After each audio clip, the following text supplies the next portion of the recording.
Think about this. Two people, same laptop, same internet, same AI. One builds a business, the other keeps watching videos about people building a business. What's the difference? And which are you?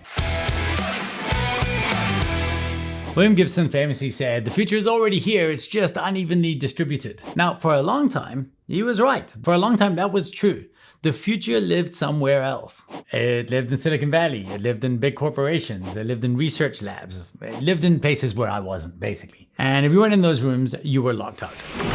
But you see, I don't think that world exists anymore. Today, almost everybody has a supercomputer in their pocket. Almost everyone has the internet. Almost everybody has AI. Almost everybody has like global distribution possibilities. I mean, like Bill Gates and Elon Musk can't really buy a better phone than I can. You can learn anything, you can build something, you can launch something, and you can reach an audience. And so can everybody else from anywhere, even a wee office in Castletown on the Isle of Man. See, the future isn't hiding behind a glass wall anymore. It's in your pocket. But when something becomes abundant, it can also stop becoming an advantage. Access used to be rare, now it's normal. Tools used to be rare, and now they're free. So the gap didn't really disappear, but it has moved.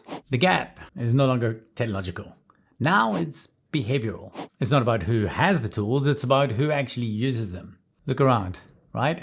Two people, they can have the same phone, the same internet, the same AI. One builds and the other scrolls, right? The same access, different action. And that, my friends, is the new inequality. It's not resources, it's agency. And right, I think this is pretty uncomfortable because it removes our favorite excuse, like, I don't have what they have. I can't do this. Today, for the first time in history, that's like mostly not true. And sure, I'm talking about apps and digital here, but that's the world we live in. The cost of trying has collapsed. You can test an idea in a weekend. You can automate work on your own. You can launch without permission. So the question isn't, where's the future? The question is, what are you actually doing with it? And here, my friends, is the twist. You see, the way I see it is that easy is both an opportunity and a trap. Because something becomes effortless, it becomes tempting to stop caring. Right? At Missing Link, we used to always say, any idiot can put together a PowerPoint presentation. We're in business because so many idiots do. The ease of access lowered the barrier to entry. And that's true with everything. Yeah, I can write a perfect video script in one shot, but if you use it as is, you just sound like everybody else. AI can generate 100 game ideas, but nobody wants to play the 100th Tetris clone. Easy lowers the barrier to entry, but it also lowers the average.